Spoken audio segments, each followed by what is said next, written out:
gutangira kugira ngo tubashe kumva structure y'iyi projet birasaba ko tureba nk'ahantu ku ruhande twandika, ushobora gufata ikaye cyangwa ikaramu n'urupapuro ukandikaho, cyangwa se ukareba indi tool ya online njye nkunda gukoresha yitwa Jamboard, nubwo igiye kuva ku isoko mu minsi iri imbere, ariko ni tool nziza ujyaho ukaba uri kwandika bitewe n'icyo uri kubona kiri muri page n'ibice bigize iyi page ufite, noneho ukaza kugenda umenya ngo ngeze kuri iki gice kiteye gutya. Nyine iyo ubikoze gutya mbere yuko utangira kwandika code bigufasha kugira ngo uze kwandika nyine udasubiramo ibintu byinshi cyangwa udasiba ibintu byinshi. Mbere na mbere reka mfate ikaramu, noneho mbere na mbere reka tuvuge ko dufite screen yacu ikaba ari iyi ngiyi muyifate nk'iyi page yose. Noneho iyi page nayo uko uyibona gutya, buri muntu wese yanariza mu buryo bwe, ariko uko uburyo ndi kubibona nuko iyi page nubwo ari page nini irimo ibice bibiri, harimo igice cya hano cy'iburyo, harimo n'igice cy'ibumoso. So ubwo iyi page yose ifitemo ibice bibiri, ikaba ifite igice cy'iburyo, ikaba ifitemo n'igice cy'ibumoso. So hano dufitemo ibice bibiri. Iki gice kirimo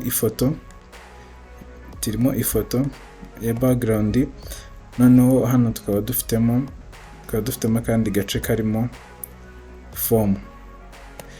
Uramutse ubirebye hano dufite igice cya hano cy'ibumoso n'igice cy'iburyo kirimo ifoto, hano ho hakaba harimo iyi form turi kureba. Noneho reka turebe iyi form irimo ibiki rero. Ngiye kureba ibintu biri muri iyi form. Hano hejuru urahabona titre cyangwa se umutwe wayo, titre ya form.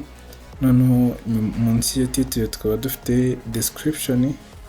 Reka tuvuge ko dufite description ya form. Noneho munsi ya description dufitemo ahantu habiri ho kwandika, ariko ntabwo dufite nta tag dufite itanga iyi input n'iyi label icyarimwe, ahubwo ngo hano dufitemo label tukageramo na input, byose bihurijwe hamwe. So hano dufite label tukagira na input bihurijwe hamwe, hano tukageramo label tukagira na input bihurijwe hamwe.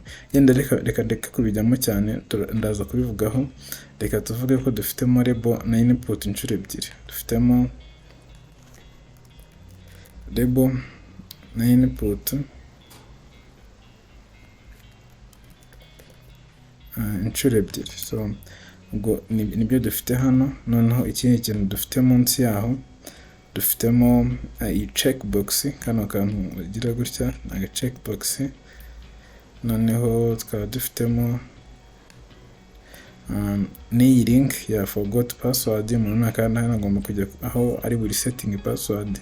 So dufitemo checkbox, tukagiramo na link.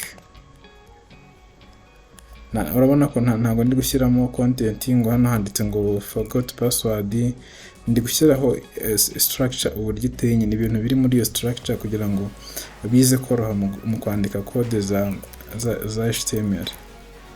So hano ubwo tumaze kureba structure, ikintu gisigaye munsi hano ni button cyangwa se iyi button irimo login. Ni button irimo login. Ibi ni byo bintu bigize iyi page. Noneho hano tukaba dufite iyi foto ariyo background ya hano. So ibi byose rero ni byo bintu bigize iyi page. Nitujya kuri iki cyiciro cya kabiri cyo gukora code za HTML, turaza kwifashisha iyi structure tumaze gukora, waba yanditse ku ikayi, waba yanditse ku ikara mini ku papuro, aho waba yanditse hose turaza kwifashisha kugira ngo tumenye ibikenewe muri page. So reka tuze dukomeza n'icyiciro cya kabiri cyo kwandika code za HTML.